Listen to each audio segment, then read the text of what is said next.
आज की वीडियो का श्रेय जाता है श्रीमान शहबाज जी के इस कमेंट को। श्रीमान जी, आपके कमेंट के लिए बहुत बहुत धन्यवाद। जैसा कि आप लोग जानते हो, चैनल पे प्रतिदिन प्रत्येक वीडियो आप ही लोगों के प्रश्न सुझाव कमेंट के अनुसार आती है, इसलिए कमेंट सेक्शन में मैं जरूर बताएं कि आप अगली वीडियो किस प्लान से संबंधित चाहते हैं। बाकी आपको कोई सुझाव है, फीडबैक है तो कमेंट सेक्शन में जरूर लिखिएगा। और वीडियो अपने अनुसार उचित समय पे पाने के लिए वीडियो को लाइक करें, शेयर करें, चैनल को सब्सक्राइब करके ऑल नोटिफिकेशन बेल को ऑन करना ना भूलें, जिससे सभी लेटेस्ट वीडियो की जानकारी आपको मिलती रहे। हेलो एवरीवन, बहुत बहुत स्वागत है आप सभी का। आप देख रहे हो यू द रियल। मैं हूं आपका अपना निजी सलाहकार अमित राज शर्मा।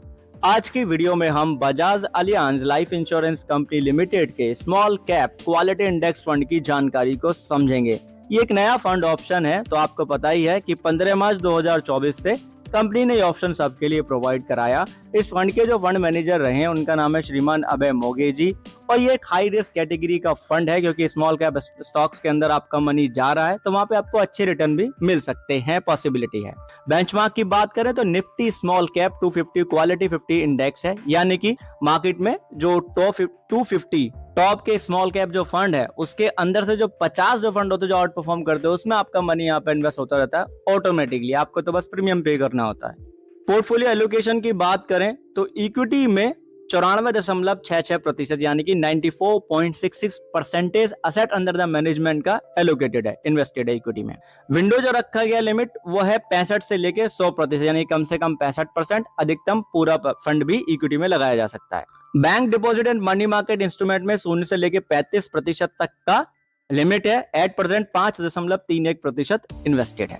अब ये जो फंड ऑप्शन है small cap quality index fund, ये यूलिप प्लान के साथ आपको मिलता है, जैसे कि गोल अशोर हो गया, राइट। बाकी और भी प्लान हैं अवेलेबल हैं जो आपको यूलिप प्लान प्लेलिस्ट में मिल जाएंगे। कौन से हैं वो आगे मैं आपको बता दूंगा। अभी के लिए हम बात करते हैं टॉप 10 होल्डिंग्स की। तो वीडियो को हम यहाँ पे फुल स्क्रीन पे करेंगे तो सबसे पहले हमें दिखाई देगा कैस्ट्रॉल इंडिया लिमिटेड, जो कि manufacture of Coke and refined petroleum products sector से है, जिसमें कि असेट अंडर द मैनेजमेंट का 3.73% होल्ड है, राइट, यानी कि इक्विटी एक्सपोजर है।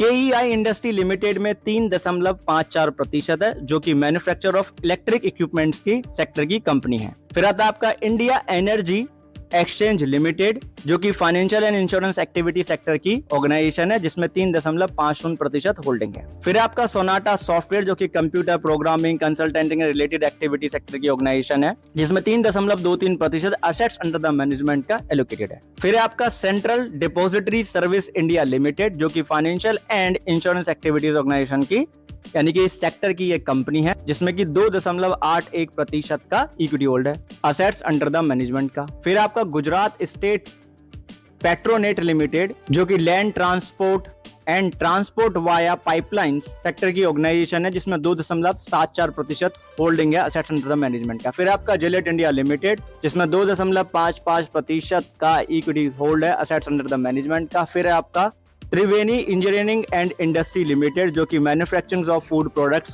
सेक्टर की ऑर्गेनाइजेशन है, जिसमें 2.53% का इक्विटीज होल्ड है असेट्स अंडर द मैनेजमेंट का। फिर आपका सैनोफी इंडिया लिमिटेड, जो कि manufacture of pharmaceutical, medical, clinical and botanical product sector की ऑर्गेनाइजेशन है, जिसमें इक्विटी एक्सपोजर जो है असेट्स अंडर द मैनेजमेंट का 2.44% है। फिर आपका त्रिवेणी ट्राइबिन लिमिटेड, जो कि manufacture of machinery and equipment NEC sector की ऑर्गेनाइजेशन है, जिसमें 2.33% इक्विटी होल्ड है असेट्स अंडर द मैनेजमेंट का। अब हम बात करेंगे यहाँ पे टॉप सेक्टर की।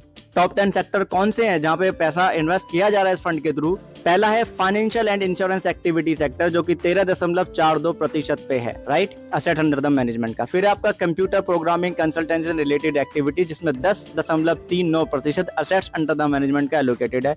फिर है आपका manufacture of chemical and chemical products, इस सेक्टर के अंदर 7.42% असेट अंडर द मैनेजमेंट का एलोकेटेड है। फिर आपका manufacture of electrical equipment 7.29% asset under the management का एलोकेटेड है। फिर आपका manufacture of machinery and equipment NEC 5.91% asset under the management का एलोकेटेड है। फिर आपका मैन्युफैक्चर ऑफ बेसिक मेटल्स, ये भी एक सेक्टर है, जिसमें 5.51% एलोकेटेड है असेट्स अंडर द मैनेजमेंट का। फिर आपका ट्रैप्स जिसमें 5.31% असेट अंडर द मैनेजमेंट का एलोकेटेड है।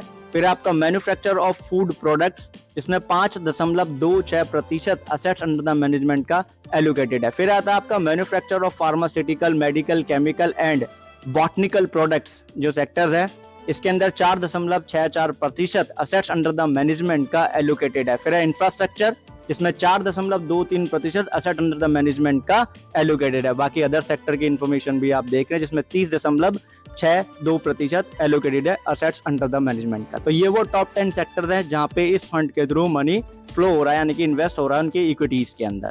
अब ये जो Bajaj alliance life small cap quality index fund है, ये नया फंड है, तो इसका रेट ऑफ रिटर्न तो हम जान नहीं सकते। तो हम क्या करेंगे, जो इसका बेंचमार्क है Nifty small cap 250 quality 50 index, उसका हम रेट ऑफ रिटर्न देख लेंगे कि क्या रहा है। उससे हमें एक आइडिया लग जाएगा कि बेंचमार्क अगर इतना दे रहा है तो ये उसके आसपास तो रिटर्न दे ही सकता है। आप देख ही रहे हैं कि पिछले 15 सालों में 24.90% का ओवरऑल रेट ऑफ रिटर्न इसका रहा ही है। अब रिटर्न जो है गारंटेड नहीं होता है, क्योंकि आपको पता है it's subject to market risk है, बाजार से संबंधित जोखिम यहाँ पे रहता है, ये चीज आपको पता है। अब ये जो बजाज अलायंस का small cap quality index fund है, ये जिन जिन प्लान के साथ आपको मिल रहा है उन सभी का जो वीडियोस है वो चैनल पे अवेलेबल है।